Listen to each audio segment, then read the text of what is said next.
Bom, vamos começar. Boa noite a todos. Obrigado aí pela presença de todos vocês. Mais um webinar nosso. Essa já é a nossa terceira edição. Eu vou dividir rapidamente aqui uma apresentaçãozinha minha só para guiar a nossa noite hoje, explicar um pouquinho o processo para quem ainda não teve oportunidade de participar do webinar conosco. Então, o projeto do BRI dos Insights é gerar conhecimento, é gerar conteúdo para todos nós associados e nossos convidados. Né? O plano é ter um webinar a cada semana ou a cada quinzena. Agora, em agosto, nós vamos ter 3 webinars. Eu vou dividir com vocês os próximos temas em 2 ou 3 slides, mas todo mês nós vamos fazer entre 2 e 3 webinars para dividir a experiência de determinado tema dos nossos associados com aquele tema. Hoje, o BR Insights é para transformar a experiência prática de quem já está dentro do jogo em um encontro recorrente, direto e sem filtro, para quem investe, para quem lidera e para quem está decidindo o próximo passo na sua carreira. Com 3 pilares, né? Aprendendo com quem já fez, não com quem leu sobre, trocando com quem investe, perguntas que só fazem sentido entre nós, os pares, decidindo com quem opera. Conteúdo que vira ação nos próximos dias. Como será a programação hoje? Então, eu sempre faço uma abertura rápida, 45 minutos de painel, 15 minutos de Q&A. Esse é um plano do tempo, não é exatamente os horários. Pode ser 50 de painel e mais 15 de Q&A, 40 de painel e 20 de Q&A. É um plano que é para durar 1 hora e pouquinho no máximo, tá bom? Opa, minha apresentação não está aparecendo. Acabei de receber uma informação aqui. Ô, Mafê, espera aí que eu tenho que... Só um minuto, gente, que acho que eu fiz uma besteira aqui. 1 minuto, rapidinho.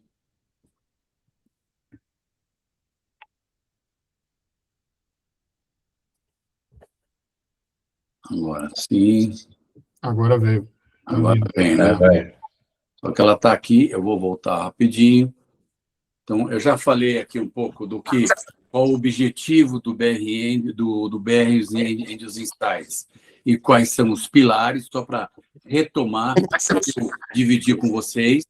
Depois, a programação de hoje à noite nossa, 5 minutos da minha abertura, 45 minutos de painel e 15 de Q&A. Isso é um plano, isso não é exatamente engessado, pode ser 50, pode ser 40, então esse é o plano. E aí, né, quero mais uma vez agradecer o Arthur, o Flávio, a Heloísa e a Érica por terem aceitado esse desafio e esse bate-papo conosco sobre o tema liderança e segunda carreira. Acho que todos nós, quem ainda não chegou lá, está pensando nesse assunto, e aí nós convidamos o Flávio, o Arthur, a Heloísa e a Érica pela experiência que eles têm nesse assunto. Aí acho que vai ser muito rica essa discussão hoje entre nós. Um ponto relevante que eu sempre destaco nesse bate-papo, antes da gente começar, assim, o webinar dura 1 hora e depois, como é que eu acho? Não, tem um plano de comunicação extremamente extenso ao longo dos próximos 6 meses de todos os webinars que nós estamos fazendo. Claro, hoje está sendo gravado, então amanhã, no máximo, em 2 dias, está no nosso YouTube, mas a gente tem um plano de comunicação de todos os webinars ao longo de 6 meses. Por exemplo, a semana passada, nós soltamos a nossa newsletter, o BRI solta uma newsletter quinzenal para 12 mil pessoas, todos os cadastrados ao longo do tempo, e a gente já falou dos 2 primeiros webinars. Então, na próxima quinzena, a gente vai falar de 3 ou 4 webinars. Aí eu pego a gravação, pego vários cortes pequenos, a gente divulga nas nossas redes sociais. Então, o plano de comunicação, destacando os nossos painelistas e o tema, é muito relevante ao longo de todo o tempo. Acho que esse é um diferencial que nós queremos dar a cada webinar, aos painelistas e ao tema que foi discutido. E eu quero sempre trazer como lembrança para todos nós os nossos próximos eventos. A gente tem um evento de gastronomia a semana que vem, numa parceria com a Caixa Pré-Pago, com a Caixa Cartões. No dia 17 tem o Webinar 4, que é o tema é sobre cibersegurança. No dia 26 de agosto nós temos o BR Angels Talks. E no dia 31 de agosto nós temos o 5º webinar, que é Investimentos em Agronegócio. Sempre lembrando também, toda a nossa comunicação, a agenda de eventos, tudo do BR Índios está no Connect, nosso aplicativo de relacionamento BR Índios com todos nós associados. Está tudo lá. Qualquer dúvida também é só mandar uma mensagem ou um e-mail para o brindios@brindios.com.br. Gente, era isso. Agora eu vou passar a bola para a Érica. Bom painel para todos nós. Érica, a bola está com você. Ai, que legal, gente. Primeiramente, obrigada aí, BR Angels, por poder compartilhar a minha experiência, a minha trajetória, juntamente com a Heloísa, o Flávio e o Arthur. Então, vou falar um pouquinho de mim, a gente vai fazer um bate-papo bem informal aqui entre a gente, e ao final a gente vai responder as perguntas, tá? Então, falando um pouquinho da minha trajetória, eu tenho mais de 30 anos no mercado financeiro, trabalhei mais de 24 anos no Citibank e decidi mudar, né? Então, eu fiz uma transição de carreira, eu saí do mercado do Citibank e decidi montar a minha empresa, tá? Então, foi um momento bem desafiador. Todo mundo me pergunta, né, Érica, o que fez você mudar, né? Sair do mundo corporativo e montar a sua empresa. E realmente o meu maior desafio, o objetivo de eu fazer isso é que realmente eu queria ter um negócio meu. E eu fiz essa mudança justamente no momento em quando eu recebi uma proposta do Citi para ir para Miami. E aí eu decidi não ir, né? E eu falei, não, vou ficar no Brasil e decidi montar a Ébano, né? Então, assim, só queria começar aqui falando um pouquinho de mim, mas também, assim, falando dos meus colegas que estão aqui dividindo, né, esse bate-papo, e que queria começar pelo Arthur, que o Arthur também, né, ele teve ali uma experiência no mercado financeiro, ele ficou bastante tempo, ele decidiu sair, montou uma empresa foi tão bem sucedida que depois ele vendeu, ele já está no estágio ali bem avançado, né, Arthur? Então, eu gostaria que você me falasse um pouco, porque você teve 2 transições bem interessantes e que eu queria que você compartilhasse com todos. Está no mudo. Arthur, você está no mudo. Ok. Agora estão me ouvindo? Sim. Perfeito. Obrigado, Érica. Vai ser um prazer compartilhar aqui minha experiência, porque, na realidade, eu estou nessa transição para a 3ª carreira, né? Então, eu estou já partindo para a próxima, mas contando um pouco dessa história, eu comecei a carreira realmente no mercado financeiro e eu tinha um sonho na época, eu queria ser presidente de um grande banco no Brasil. E entrei como trainee no Citibank, que foi meu primeiro banco, e eu olhava para o presidente do banco passando e falava, nossa, o cara chega aqui. Eu chegava suado, terno e gravata no Rio de Janeiro, olhava, o cara chegava lá tranquilo, com ar-condicionado, sou motorista, entrava, ele mandava em todo mundo, eu falava, nossa, eu quero ter a vida dele, isso aí deve ser sensacional, vai ser maravilhoso, tudo que eu quero é ser presidente de banco. E fui seguindo minha carreira.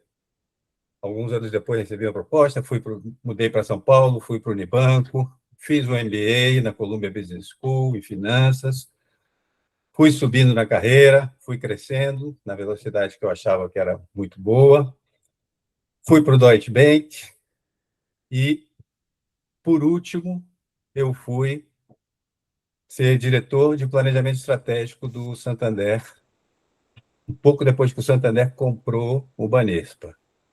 Então, eu fui seguindo naquele caminho e chegou um momento, acho que uns 6 meses depois que eu estava no Santander, a revista Você S.A., junto com a FIA USP e a Korn Ferry, fizeram um levantamento. Quem são os CEOs do futuro? Aquelas pessoas que estão no meio da sua carreira e que têm potencial e perspectiva de serem os CEOs das empresas aqui no Brasil. E eu fui escolhido, nessa primeira edição que eles fizeram, como CEO do futuro. E aí terminou a escolha e tal, e eu parei para pensar, falei, nossa, será que eu ainda quero ser CEO? Agora que eu fui escolhido CEO do futuro? E fiquei com aquela reflexão. Teve um dia que meu chefe no Santander falou, Arthur, você está indo muito bem, e acho que vai surgir uma vaga de vice-presidente aqui no banco, então eu quero indicar o seu nome. E eu sentei com ele e falei, Marcelo, pelo amor de Deus, não me indica. Eu não quero ser você de jeito nenhum. Aí ele falou, pô, por que você não quer ser eu? Eu fiz de alguma coisa errada? Não, você é sensacional, o melhor chefe que eu já tive. Mas eu não quero sentar naquele comitê executivo e passar o dia inteiro discutindo para depois as outras pessoas executarem. Eu gosto da execução, eu tenho esse perfil meio que empreendedor de querer fazer as coisas acontecerem. Aí ele falou, mas se você não quer ser promovido aqui, o que você quer? Aí eu falei, não sei. E aí sim, eu iniciei um processo de reflexão bastante longo, comecei a fazer programação neurolinguística, fiz um curso de expansão da consciência, eu que tinha sido sempre das exatas, comecei a fazer perguntas meio loucas, como qual a sua missão de vida? Eu falei, nossa, missão de vida? Não tenho missão, minha missão antes era ganhar dinheiro, isso não é missão. E aí fui aprender o que seria missão, propósito de vida. E não estou querendo contribuir mais com o banco ganhando dinheiro, eu quero contribuir com o país de uma forma diferente, com a sociedade de uma forma diferente, fazer um mundo melhor. E aí eu escrevi minha missão e falei, e agora? Não tenho a menor ideia. Mas escrevi a missão e um belo dia, pesquisando, eu descobri que existia um negócio que na época ninguém sabia o que era coaching. E que o coaching tinha exatamente a mesma definição da minha missão. E eu falei, é isso, eu acho que eu posso fazer. Eu gosto de ajudar as pessoas a se desenvolverem. E eu acho que o país precisa, depois de ter trabalhado em 4 bancos, eu tinha certeza absoluta que o país mais precisa é líderes melhores. Pelo menos no mercado financeiro, eu tinha essa certeza. Eu assumi posições de diretoria em bancos sem nunca receber um treinamento de liderança. Treinamento técnico, tudo bem. Como é que faz isso? Tudo bem. Mas de liderança, não. Toma essa equipe aí. O que eu faço? Faz eles fazerem como você fazia, tá ótimo. Mas como que liderar? Você está indo muito bem. Tem mais gente. Toma esse grupo para você, lidera aí. Como que você faz? Faz do jeito que você está fazendo, que você está indo muito bem. E sem preparação. Então, eu resolvi e fui estudar isso. Saí do Santander, eu tinha uma algema de ouro, porque o Santander tinha me contratado, pagado luvas para mudar para lá. Quando venceu a algema de ouro, eu pedi demissão do Santander. Em março de 2003, em dezembro, eu fundei a Crescimento na sala da minha casa. E comecei a receber clientes ali na sala da minha casa. Um dos meus primeiros clientes foi o Marcelo, que era meu vice-presidente no Santander. E aí eu comecei a ajudar ele também a refletir sobre como ser um líder melhor. A partir daí, depois de uns 2 anos, a gente começou a entrar em treinamento, e aí sim eu descobri e desenvolvi, junto com um grande sócio, amigo e parceiro até hoje, que é o Paulo Avarenga, nós montamos um curso de imersão de liderança chamado Líder do Futuro, que se transformou num dos maiores cursos de liderança do mundo, até hoje, agora que foi comprado pelo Grupo Cegos, ele está sendo entregue ao redor do mundo.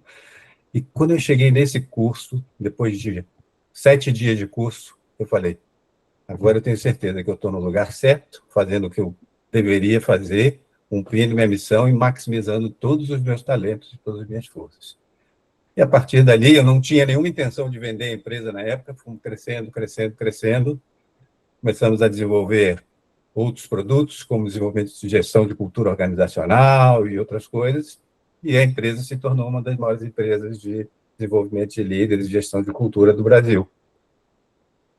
Aí chegou um ponto que na verdade, eu nunca tive poupança nenhuma, né? Então, durante todo esse período, Quando eu mudei para aquecimento, eu fiquei alguns anos sem ganhar nada, gastei todo o dinheiro que eu tinha acumulado, e a única coisa que eu tinha era empresa. Então, como comecei a me aproximar da casa dos 60, eu falei, acho que está na hora de pensar nessa saída. E outra coisa que começou a me incomodar, eu saí de banco para não fazer gestão e para ficar em sala de aula desenvolvendo pessoas.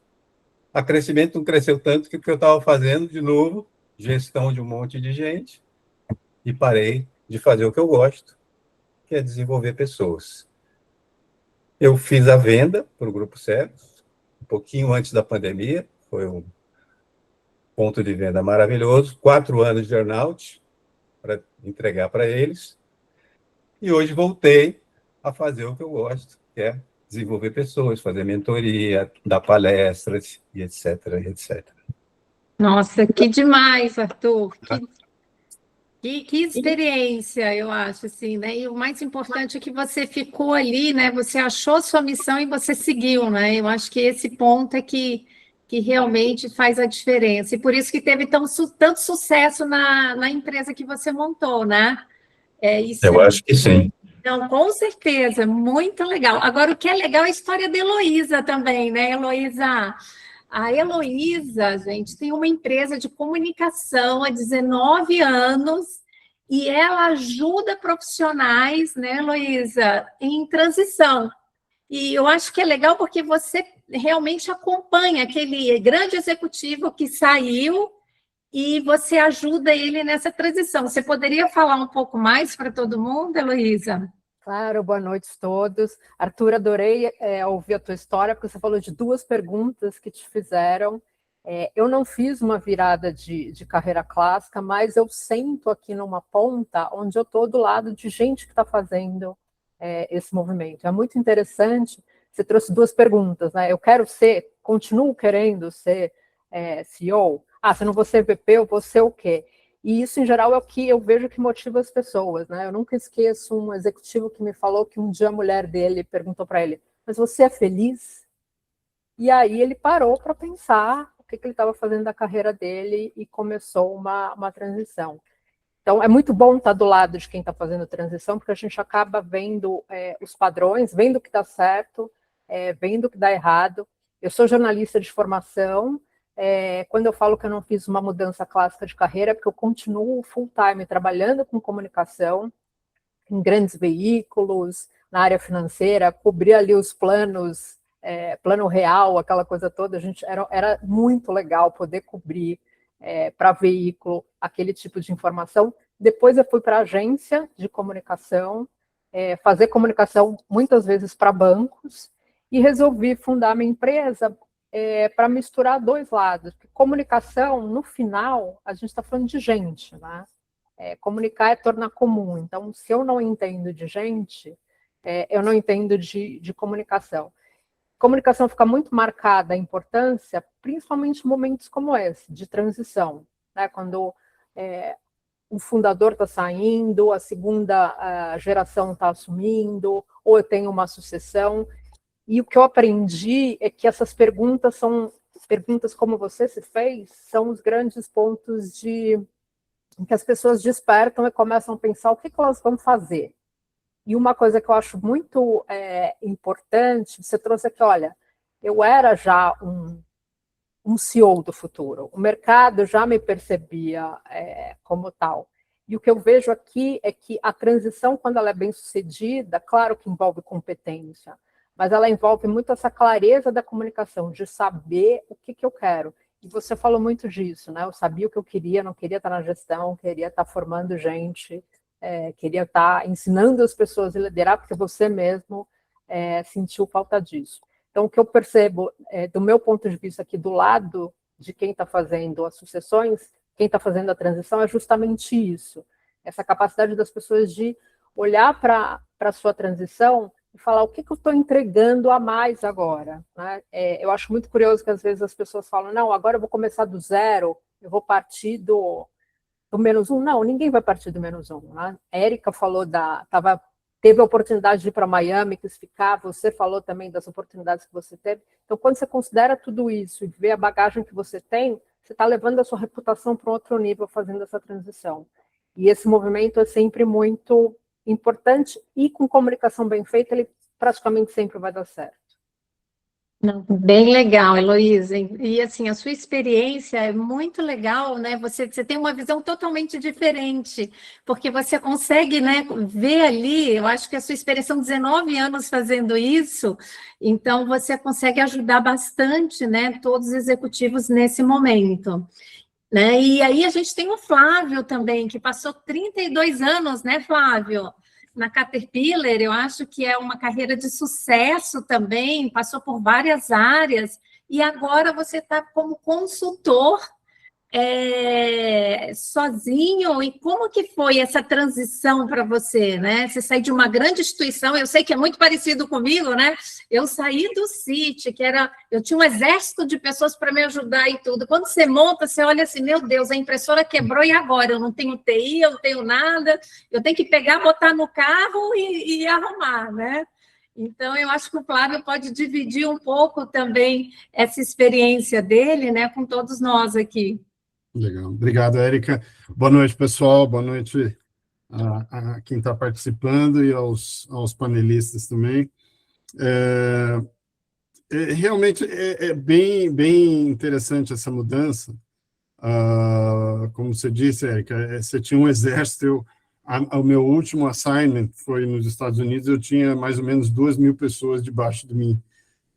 Liderava 3 fábricas lá nos Estados Unidos, né? E realmente essa mudança é bem interessante. Mas vamos lá. Como a Érica falou, eu passei uma boa parte da minha carreira, não toda, mas uma boa parte, na Caterpillar, 32 anos, entrei na minha área de formação, que é a informática, né? E como, né, o Arthur foi subindo, aquela carreira vai crescendo, meio sem você ter exatamente, eu nunca tive exatamente o objetivo de ser ali o CEO, mas você vai fazendo as coisas e vai aprendendo. Então, uma coisa que eu sempre valorizei muito, e a Érica comentou que eu passei por várias áreas, eu sempre valorizei muito os movimentos laterais. Para mim, me ajudaram muito. A minha formação é TI, mas eu fiquei alguns anos em TI dentro da Caterpillar, dos 32 anos, eu passei só 5 nessa área, e já comecei a migrar para outras áreas, né? Já fui para supply chain, depois outras oportunidades apareceram, até na área de estratégia. Tive a oportunidade de fazer um MBA pela Universidade de Pittsburgh, que foi engrandecedor demais para mim como pessoa e como carreira. E aí as oportunidades também começaram a aparecer. A primeira delas de um assignment nos Estados Unidos para trabalhar na área central de estratégia da empresa. Então, fomos lá, eu, minha companheira, minha esposa de sempre, meus filhos, fomos para os Estados Unidos desvendar o que era morar no frio gelado de Illinois. Passamos lá uns 3 anos, viemos para cá de novo, e aí as oportunidades foram aparecendo em compras, em TI, né, voltei em TI, aí mais gerenciando a área. Fomos mais uma vez para Curitiba, ainda a família toda, e aí depois começaram a ficar, a família foi ficando, um filho ficou em Curitiba, e a gente voltou para a nossa base aqui, que é em Piracicaba, onde eu estou agora. E a carreira foi se desdobrando, né? Nessa vai e vem, eu acabei pulando para C-Level, e como C-Level eu tive a oportunidade de dirigir compras, supply chain, TI, e uma que me trouxe talvez a minha porta de entrada para essa carreira de consultor, que foi operações, onde eu me desenvolvi mais e tive a oportunidade de desenvolver bastante, muitas melhorias, bastante coisa em operações, e operações mesmo, produção, tinha, como eu falei, 2.000 pessoas lá nos Estados Unidos, no Brasil eu cheguei a ter 3.000 pessoas no meu grupo, e o meu papel era, como a Heloísa, como o Arthur, era desenvolver pessoa, mesmo como, né, diretor. O meu papel fundamental era desenvolver pessoas e fazer perguntas, porque eu não tinha a oportunidade de executar, né? Então eu tinha que aprender a fazer perguntas e desenvolver pessoas desenvolver times, principalmente, não só pessoas, mas times, né, que fossem funcionalmente eficientes e que pessoas, às vezes, de diferentes backgrounds, diferentes posturas, que a gente conseguisse juntar isso de uma forma que se tornasse eficiente, né? Muitas vezes tivemos que trocar pessoas, né? E essa é um grande ensinamento, é saber trocar pessoas, né? Mas e assim foi. Aí, num determinado momento, depois do último assignment, eu fui convidado e fui, Érica. Você não foi, eu fui para os Estados Unidos. Eu ainda bem que eu não fui, assim, eu falo que foi a decisão mais acertada que eu tomei. A minha acho que foi acertada também. Nesse momento, só eu e a esposa fomos, né? Os filhos já estavam encaminhados, um casado, a outra já também na sua carreira, então não fomos só eu e a esposa, e foi, coincidentemente, no tempo da pandemia. Foi um aprendizado muito grande. Passamos alguns apertos, mas também aprendemos muito. De uma certa forma, a pandemia nos manteve ligados, né? Porque aí todo mundo aprendeu a fazer essas reuniões que a gente está fazendo agora, e a gente acabou não ficando sozinho por lá, a gente conseguiu fazer do limão a limonada, né?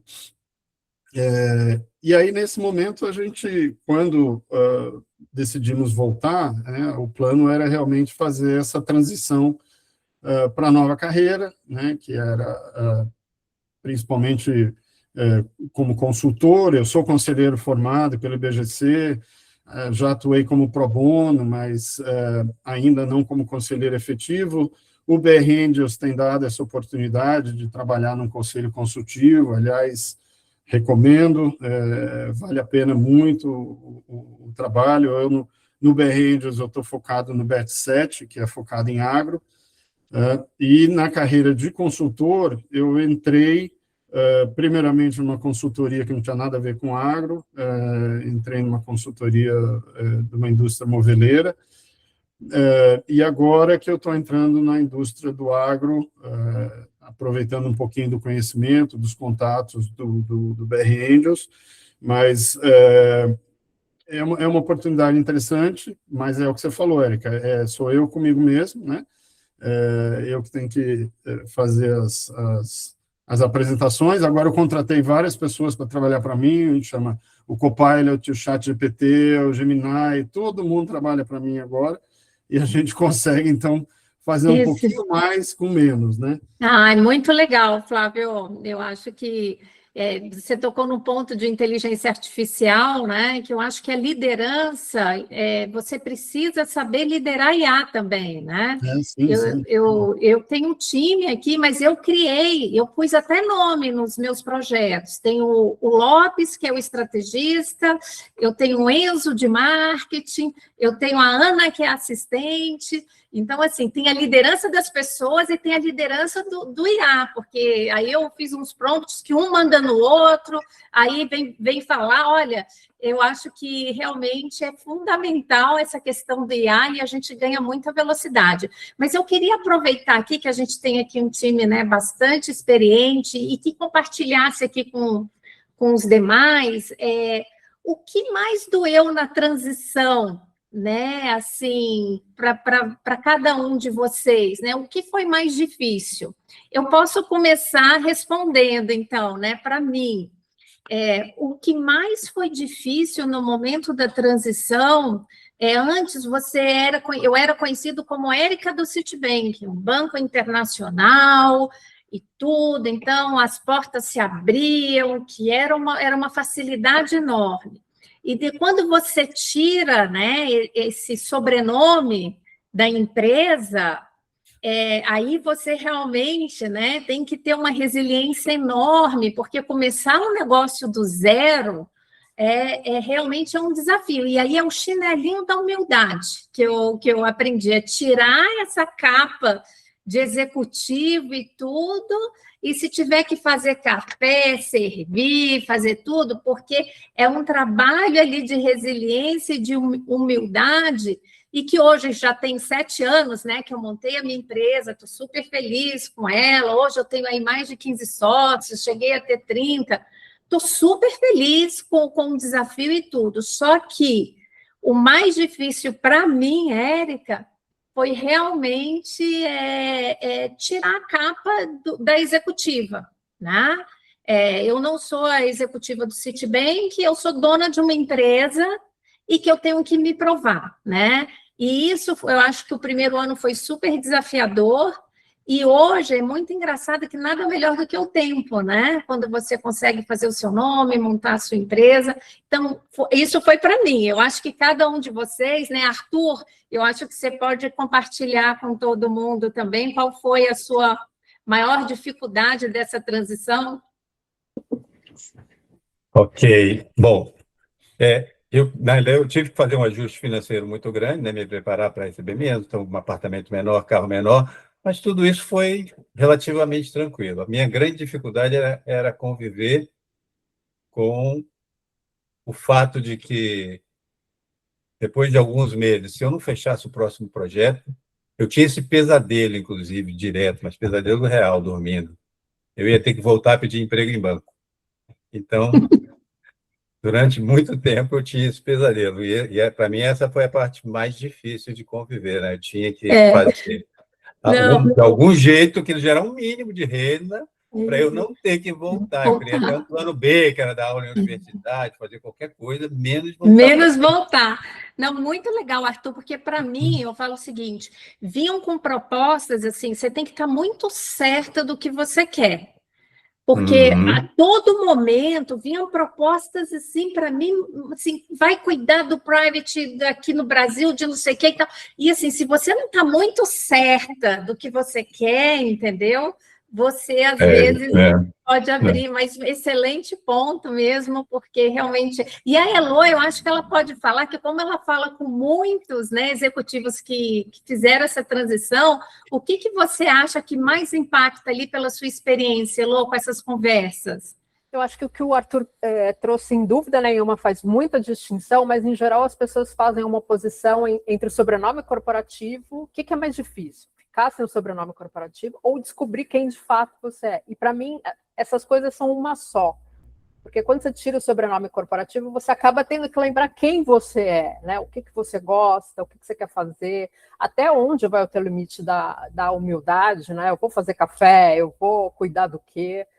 Então, quando você tem uma marca muito grande te suportando, você talvez não perceba certos detalhes. Aí, quando você vai empreender, e aí é uma vivência minha, mas também é uma vivência de quem eu acabo dando consultoria, é que as pessoas percebem isso no dia a dia. E só por perceber isso, elas ficam diferentes, né? A relação delas com o mundo muda. Eu acho que para melhor. Eu acho que a gente está, por exemplo, num ecossistema em que você é empreendedor, você já sofreu a dor de não saber onde seu negócio vai estar em 6 meses, te faz lidar com outros empreendedores de uma maneira muito melhor. Então, eu acho que tem essa dicotomia entre essas duas questões, mas no final ambas são a mesma e ambas colaboram para a gente melhorar muito. Eu acho que a gente fica mais ser humano, um ser humano melhor de fato, quando decide empreender. Não, excelente ponto, Elo. E Flávio, e você que está nessa transição aí, o que mais você sentiu? Não vou repetir o que vocês falaram, porque é isso mesmo.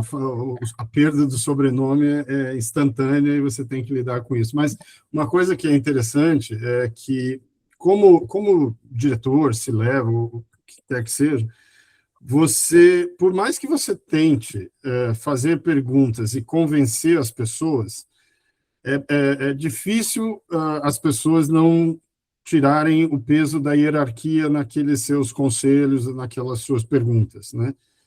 E quando você vai para o lado de consultor, você efetivamente precisa convencer o decision maker a fazer aquilo que você está aconselhando ele a fazer. Passa a ser completamente um processo de convencimento e zero hierarquia.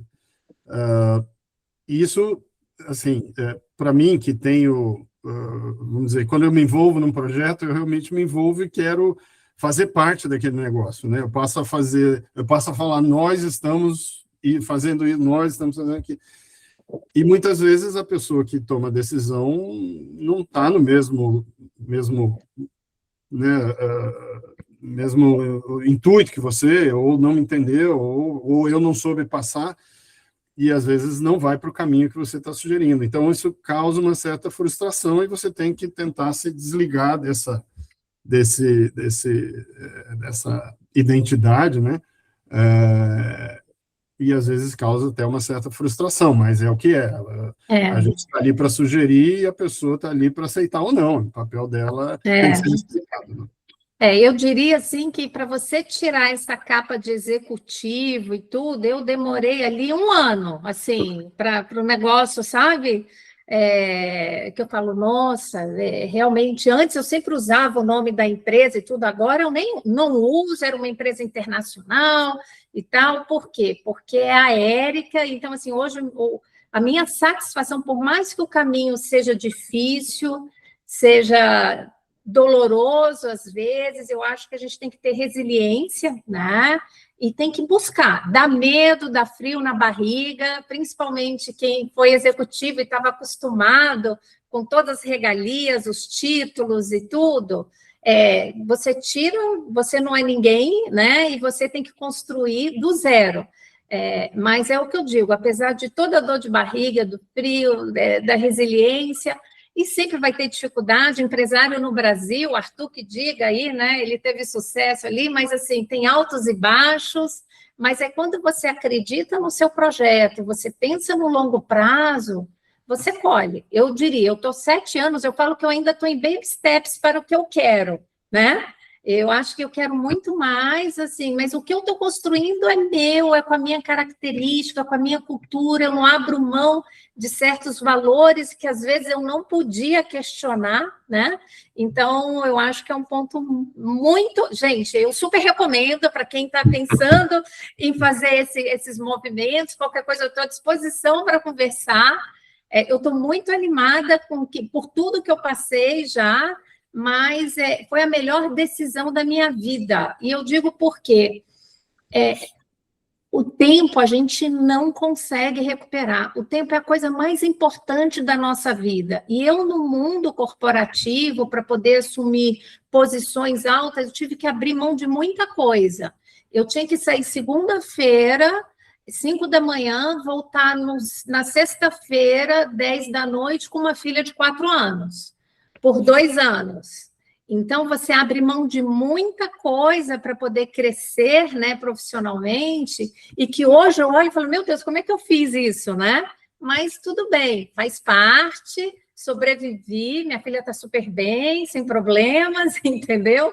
Então, é um ponto que eu gostaria de compartilhar, e realmente o meu papel aqui, eu quero ajudar pessoas. Quem realmente está pensando em transição de carreira, está na dúvida, esse quarteto aqui está disposto a ajudar todo mundo. Mas eu queria fazer mais uma pergunta aqui para esse time, né? Começando pelo Arthur. Arthur, para quem está pensando em uma segunda carreira hoje, qual o conselho prático que você daria para essa pessoa? Assim, qual seria o conselho que você, né, falaria para essa pessoa que está na dúvida de fazer esse movimento? Eu acho que o principal conselho é saber exatamente por que está querendo para essa segunda carreira. Porque quando você vai mudar de carreira, fugindo de uma anterior, sem saber por quê e nem para onde vai, a tendência é ser um desastre. Então, ou achar que, se eu empreender, vou ficar rico. Eu já ouvi muitas vezes, acontece isso, vai fazer... Então, não. Você vai fazer uma coisa que você é apaixonado, você está preparado para fazer, você tem seu pé de meia, faça o seu planejamento, sabendo por que, como e para onde você quer ir, o resto vai acontecer naturalmente. Excelente. E, Elô, e você? Qual a sugestão que você dá aí, mediante todas essas conversas que você tem aí há 19 anos com esses executivos? Eu acho que é o teste da comunicação também, né? Falar às vezes é tão claro, você posiciona os outros sobre o que você está pensando. Porque empreendedor também é importante a gente lembrar que, no final, quando você é empreendedor, você toma a decisão de tudo. No final do dia, a decisão é sua e você vai tomar a decisão porque ela tem que ser tomada, né? Eu agora, por exemplo, tenho o privilégio de ter um conselho, é uma empresa pequena, mas eu tenho um conselho informal. Então, acho que o que eu faria é isso, é testar a hipótese, comunicar a gente que me conhece bem. Porque quando você está em qualquer curva de transição, tem algumas etapas, né? Tem a etapa da negação, que você fala, não, eu não quero mudar, não, isso aqui é coisa da minha cabeça. Depois tem a etapa que você está com raiva, porque, não, realmente eu quero, mas como eu faço, não sei. Tem a etapa, às vezes, da depressão, que você, puxa, vou fazer isso, mas dá um trabalho, né?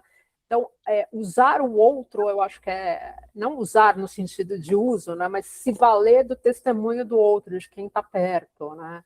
E aí os maridos, as mulheres, certamente são os grandes indicadores, mas eu acho que ouvir é importante, porque se você for realmente empreender, você vai entender que empreender é, antes de tudo, ouvir o que o seu mercado quer, ouvir o que o seu cliente quer, ouvir o que o seu time quer, você passa o dia ouvindo.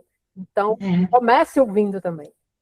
Não, excelente, eu acho que é fundamental. Eu, para tomar a decisão, eu falei assim, não, eu não quero mais mundo corporativo, não quero mais banco, que nem o Arthur, né?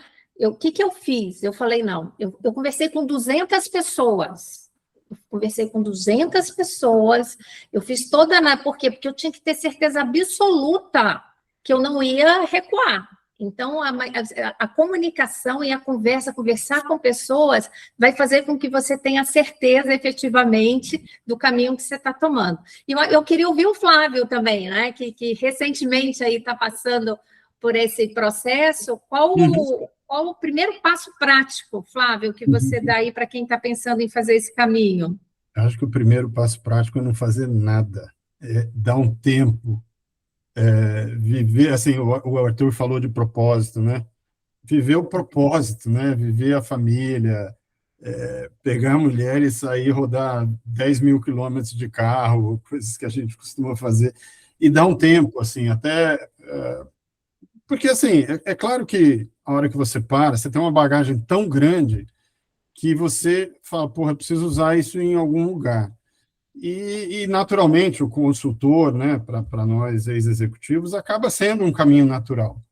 Mas, assim, dá um tempo, e às vezes, assim, parar por parar, eu acho que é natural, é permitido, só sugiro, né, quem for parar, é que faça planos pessoais, faça planos familiares, atue em áreas que não têm absolutamente nada a ver. Eu tenho atuado de mestre de obras das obras da família de vez em quando.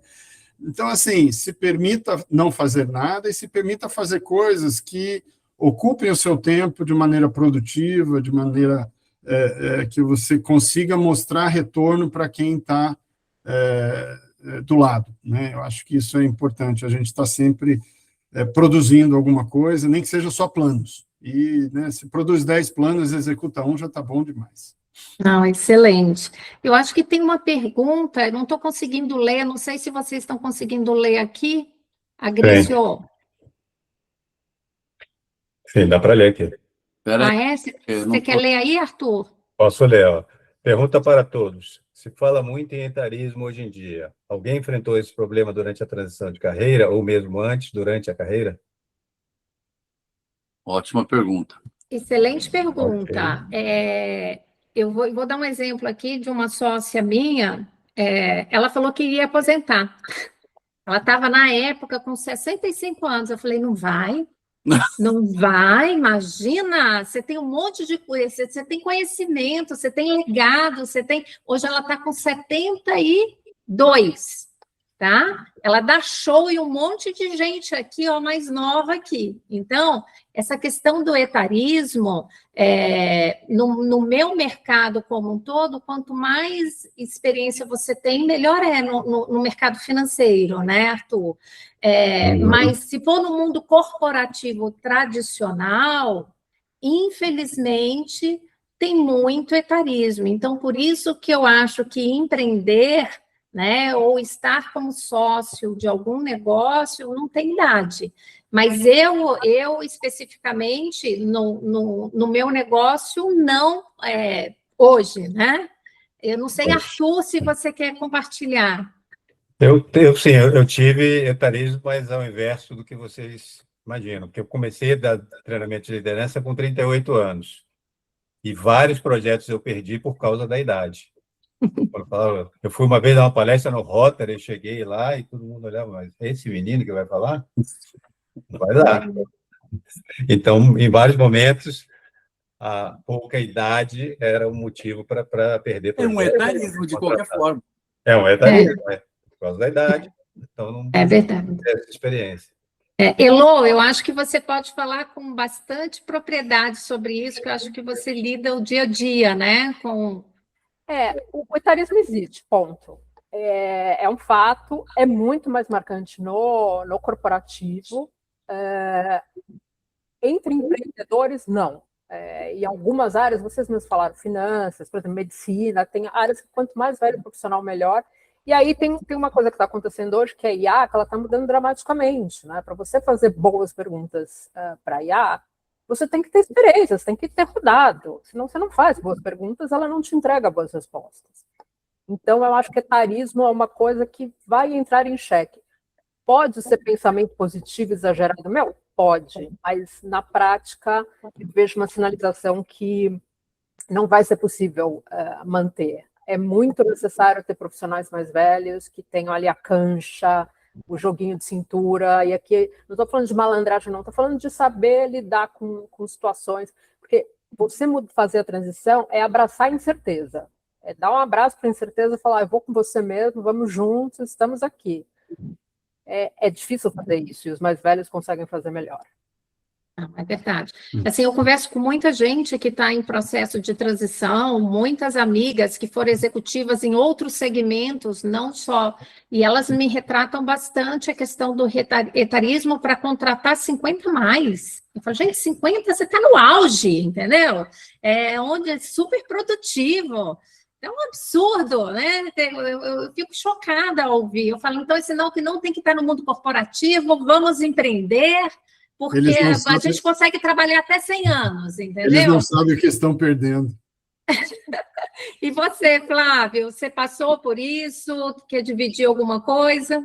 Não, acho que a Heloísa falou certo. Assim, dentro da área de consultoria, o cabelo branco ajuda, mas se o cabelo branco não traz a assertividade de fazer boas perguntas, hoje em dia, realmente, facilmente você substitui um consultor por um IA se você conseguir fazer as perguntas certas, né? Então, eu acho que lidar com essa incerteza, com as perguntas, com as dúvidas e essas dificuldades, né? A experiência ajuda bastante. Então, como consultor, não tive, realmente nunca tive esse problema, mas sei que no executivo teria esse problema, sim. Mais alguma pergunta, gente, que eu não estou conseguindo ver o chat? Tem mais aqui, Érica, eu vou te falar. Ó, no mundo corporativo, o etarismo é contundente. Como vocês enxergam a abertura de startups para advisor 50 mais? Eu acho maravilhoso. A pessoa já tem mega experiência, ela tem experiência, ela quer empreender. Eu diria o seguinte, minha empresa aqui, a maioria é 50 mais, entendeu? Então, assim, e eu vejo muita gente fazendo a transição do mundo corporativo, tem toda a experiência, bagagem, ela já está financeiramente, já tem um pouco mais de estrutura e fôlego para começar um negócio.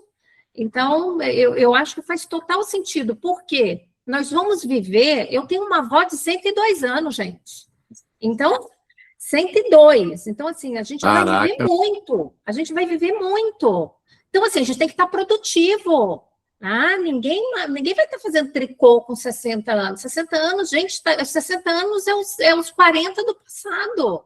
Então, assim, todo mundo está com saúde, todo mundo tem muito para entregar para a sociedade, para ensinar esses jovens. Então, assim, eu sou super favorável, eu falo por mim, eu vou trabalhar até 90 anos, se der, né? Porque eu amo o que eu faço. Então, se as pessoas gostam do que elas fazem, eu acho que é um caminho a seguir. Agora eu abro aí para os meus colegas, Elô, Arthur e Flávio, para dar o ponto de vista deles. Não, se eu puder falar, acho que eu comecei falando, né, na introdução sobre o BR Angels. eu confesso que a gente é exposto a muitas startups. E eu confesso que eu não teria condição de abrir as startups que essa molecada está abrindo. Agora, posso ajudar sendo um conselheiro ou até sendo um sócio? Aí sim, aí eu acho, pelo menos no meu caso. Tem outros ramos aí. A gente fala de startup, normalmente fala de tecnologia, nem sempre é o caso, né? Mas quando a gente fala de tecnologia, minha formação de TI já ficou lá atrás, no cartão perfurado, e muito tempo atrás. Então, eu não me sinto capaz de fazer o que essa molecada está fazendo. Mas adoro ajudar e tenho trabalhado para contribuir com eles nesse sentido. Érica, eu posso fazer um depoimento aqui? Pode. Com tudo isso que a gente está discutindo e falando, até um depoimento pessoal e pessoas que me procuram, né? Eu saí da vida executiva em 2019, tive uma longa vida executiva em só 5 empresas, e aí eu dei um tempo para mim, viajei com a minha mulher, que é o que todos nós, vamos respirar um pouco diferente e tal. Só que em 2020, quando eu achei que, deixa eu pensar se eu volto ou não para a vida executiva, veio a pandemia. E aí, sorte minha que eu estava dentro do BR desde o início, e eu mergulhei para conhecer muito mais, um pouco do documentário do Flávio, né? Eu já tinha alguns investimentos pessoais, mas eu não tinha uma expertise para ser um board advisor ou outras coisas assim. E me fez muito bem, entre 2020 e 2021, fiz o curso de conselheiro no IBGC e tal. O tempo foi passando e eu fui me envolvendo cada vez mais nesse mundo de investimentos, não só no BRM, como outros com um grupo de amigos, até que o ano passado o Orlando me convidou e eu assumi essa posição dentro do BRM. Mas acho que um ponto de alerta para todos nós e amigos, eu trabalhei muitos anos na Sky, várias das pessoas aqui me conhecem, na Clara, eu falei, Gris, o que você fez? Chutou tudo, pôs tudo para cima. Então, eu falei, você tem que pensar 2 coisas. Primeiro, o mundo aqui fora é muito diferente da vida executiva. Se chover ou se fizer sol, no final do mês seu salário está na conta. Se o trânsito for muito ou for pouco. Se vendeu e não bateu meta. A vida aqui fora, então você tem que se planejar e preparar, que é o que eu acho que vocês 4 falaram muito bem disso, os tropeços que isso dá, a Érica fazendo café, o Arthur fazendo palestra com 38 anos, você tem que se preparar, porque não vai chutar tudo, porque a pressão é enorme, a pressão na vida executiva é grande mesmo, e você não está preparado financeiramente, você não está preparado psicologicamente e com a sua família. E principalmente, Érico, uma coisa que me pegou e eu alerto para as pessoas que me pedem conselho, se você acorda e vê que todo dia é domingo, porque você não tem nada para fazer, é terrível. Você tem que ter um propósito, seja ele qual for. E eu concordo plenamente com o seu comentário, assim, hoje 50, 60, porque você vai viver muito. Esse grupo que está aqui tem acesso à medicina, que a grande parte do Brasil não tem acesso à alimentação, à qualidade de vida, há muita coisa que a média não tem. Então, se a gente não der nenhuma grande escorregada, eu espero que não em saúde, a gente vai viver muito ainda. Aí você vai fazer o quê depois? Quando o tempo vai passando, você vai vendo, então, amigos que estão na vida executiva que me consultam, eu falo, só se prepare bem.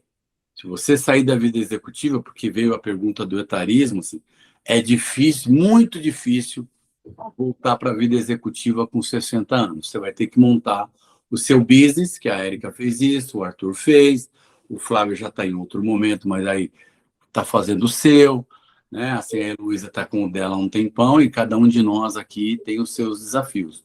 Mas acho que esse é um ponto de alerta muito importante para todos nós. Para todos nós. Sim. Não, excelente. Pessoal minha, entendeu? Não, mas é excelente. Eu assino embaixo, Agrício. Eu acho que você colocou muito bem e faz total sentido. As pessoas têm que estar preparadas, né? Eu acho que elas têm que se preparar. Enquanto ainda está no mundo executivo, ela já tem que pensar no plano B dela, né? E começar a se preparar antes. Eu tive a sorte, né? Assim, como eu recebi lá para ir lá para Miami, eu não quis e tudo, mas eu estava financeiramente preparada, eu já estava muito organizada, que eu não queria minha carreira depender de muda presidente, muda aquilo, você tem que ir para lá, eu não queria mais aquilo. Mas o que me deu coragem, aí a independência financeira, ela é fundamental para te dar coragem para esse passo. Claro. Se você não está preparado financeira, por quê? Porque eu falei, não, eu tenho que, eu falei, 5 anos, eu botei aqui, ó, eu tenho 5 anos para fazer um negócio, porque nenhuma empresa no Brasil dá certo antes dos 5, então, assim, eu me preparei muito para isso, né? Para realmente construir um negócio da forma como eu acredito ser o correto. Mas eu queria ouvir o Arthur e a Elô também, né?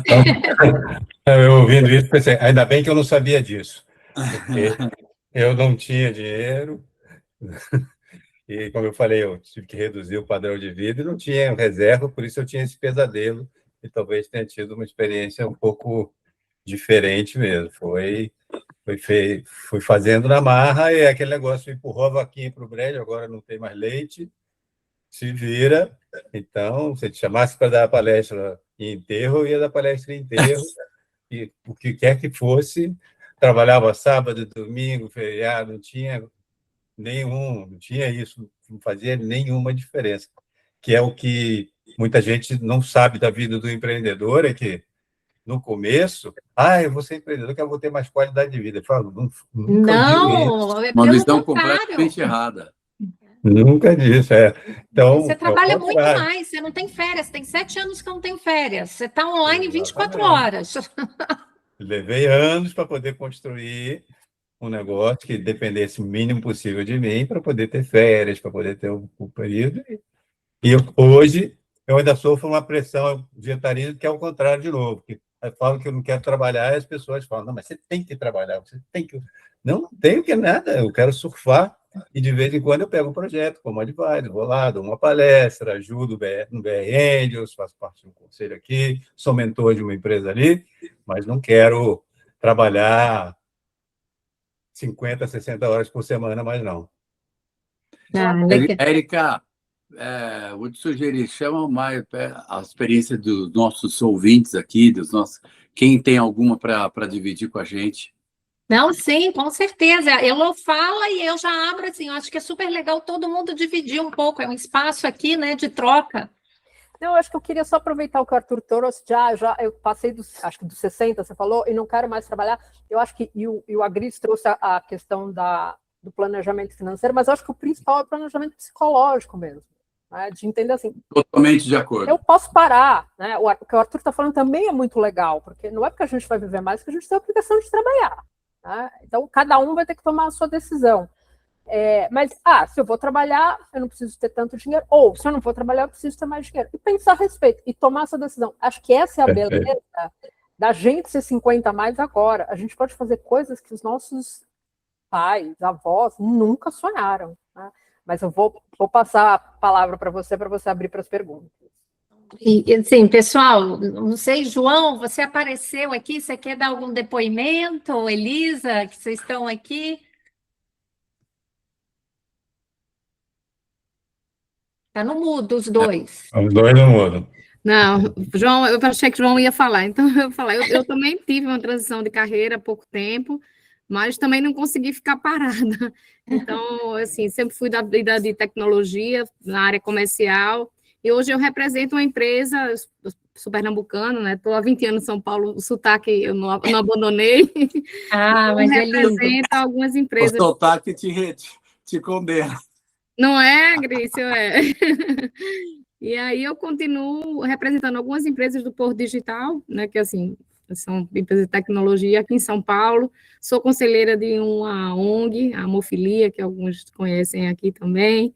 E, fora isso, a parte de investimento anjo, que eu comecei logo que saí, eu entrei na Anjo do Brasil, entrei na Sororité, que é um grupo de mulheres que só investe em empreendedoras mulheres. Então, a gente se vira de um lado do outro para realmente não parar, né? Então, acho que legal. É bom você ter essa dinâmica para não ficar fazendo crochê como... E é assim, é uma opção também. Eu tenho minha cunhada mesmo, ela ama fazer coisa artesanato e está super feliz, assim, trabalhou a vida toda, fez doutorado, mestrado, doutorado na área de saúde, mas está feliz fazendo crochê dela e está tudo bem. Que bom! Né? Tá tudo bem. Eu acho que é realmente a escolha e você ter sua cabeça focada no que você deseja, né? Acho que é bem o que vocês falaram mesmo. Ai, que legal, Elisa. Obrigada por compartilhar. E, João, você quer compartilhar algo conosco? Sim, vou comentar. Eu fiz minha transição de carreira há 30 anos atrás. Eu me formei em ciência da computação, trabalhei como programador, analista, CIO, durante 20 anos. Formei em 75, façam as contas. E trabalhei 20 anos. E em 1900, em 95, eu criei a primeira empresa e fiz o ciclo completo, até o desinvestimento, e depois disso eu criei uma holding e fiz vários investimentos, e estou no ciclo de saída desses investimentos. Então, fiz o ciclo há 30 anos atrás de profissional de tecnologia, como Flávio, para empreendedor. E nos últimos 30 anos, de 95 para cá, é o que eu tenho feito. Então, quebrei algumas empresas, algumas troquei dinheiro e algumas... tem uma última que tem 1.000 profissionais e está chegando no ciclo de saída. Mas eu queria só trazer um ponto. Eu acho que essa preparação, do ponto de vista financeiro, que o Arthur trouxe, do ponto de vista psicológico, que a Érica trouxe, precisa se conhecer um pouco, eu traria uma terceira. Eu construir relacionamentos pessoais é o maior ativo que você pode construir durante a sua carreira. E isso ninguém te tira. Você não vai ficar desempregado, você não vai perder esse relacionamento. É um ativo de valor inestimável. Então, eu acrescentaria esse terceiro ativo na preparação para a transição de carreira. Você começar um negócio sem ter a quem abrir uma porta, quem procurar, quem chegar, é muito difícil. Nossa, excelente ponto, João. Realmente, relacionamento é tudo, né? Assim, principalmente para quem é empreendedor. Então, e você é de Salvador, João? Sou sim. Você Eu está profunda reconheci pelo conhecedora de sotaque. sotaques nordestinos. Eu adoro. Eu cuidei muito, eu fui muito a Salvador aí pelo meu antigo trabalho. Em Recife também, era Salvador, Recife, Fortaleza. Então, eu ia visitar bastante aí na região. Então, tenho um carinho muito grande, tanto para o pessoal de Salvador quanto Recife. Muito legal, super obrigada, viu, João? Agrício, você tem alguma coisa que você queira complementar? Sua experiência também? Adorei o seu depoimento. Eu já contei tudo, né?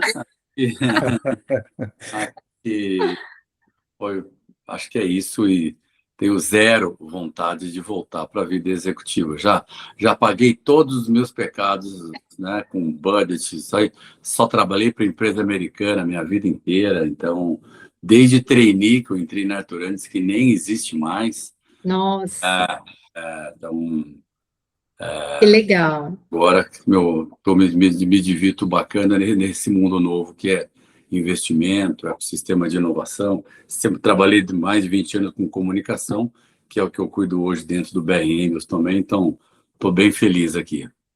Ai, que legal. Eu acho que a Elisa levantou a mão, é isso, Elisa? Sim. Eu levantei, porque teve uma das perguntas que vocês fizeram, né, que era o que sentiu falta na transição, né, na saída.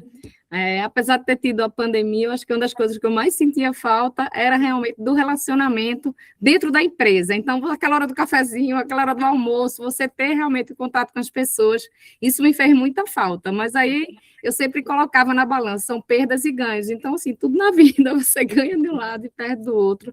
Então, eu me conformei com essa perda. É verdade, bem lembrado, Elisa. Eu acho que é um ponto, assim, nesse início, né? Que antes você tinha todo mundo queria almoçar com você, né? Aí depois você está sozinho, e agora, né? Mas faz Por isso que os parte. relacionamentos de João são importantes para você manter esses almoços, pelo menos, com as pessoas. É isso. Bom. Não, é A fundamental. rede do BR Angels traz isso para a gente, né? É isso. Muito João. bom. Isso, excelente.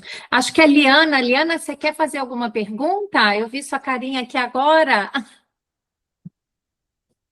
Você está no mudo. Oi, tudo bem? Não Tudo. quero fazer pergunta, estou escutando, está muito interessante, estou só participando da reunião. Obrigada. Ai, que bom. Não, tá ótimo. Mas gente, eu quero super agradecer. Eu acho que o ponto que o João acrescentou, juntamente com a Elisa, assim, são fundamentais. É um momento de transição que realmente é fundamental. A gente está próximo das pessoas. O BR Angels realmente nos proporciona, né, esses eventos, essas trocas, e assim, que são fundamentais para quem está nesse momento, e além de network também, né? Então, Agrício, eu super agradeço aqui o espaço. Eu não sei se alguém tem mais algum comentário, Elô, Arthur, Flávio, se vocês querem complementar com alguma coisa. Não? Mas, a gente tem que se colocar, nós quatro, temos que nos colocar aqui à disposição para quem tiver num momento de transição, quiser conversar, a gente está aqui à disposição, viu? Super obrigada. Quero agradecer a todos, principalmente a Érica, a Arthur, o Flávio e a Heloísa, por terem aceitado esse convite, a todos que participaram hoje à noite. E lembrando que a gravação vai estar no nosso YouTube a partir de amanhã, ou no máximo quarta-feira. Tem toda uma comunicação de novo, né? Vou destacar um caminho longo de comunicação desse nosso webinar ao longo dos próximos 6 meses. E um ponto relevante é, quem quiser falar com a Érica, com a Heloísa, com o Flávio ou com o Arthur, todos nós estamos no Connect com todas as informações. Claro que você pode ir lá nos grupos do Zap e também achar o nome das pessoas. Eu faço isso que eu acho mais fácil, eu sou bom de Zap, mas às vezes eu não acho, vou no Connect. São sempre, todos nós estamos com todas as nossas informações no Connect. Gente, mais uma vez, boa noite, muito obrigado e boa semana para todos nós.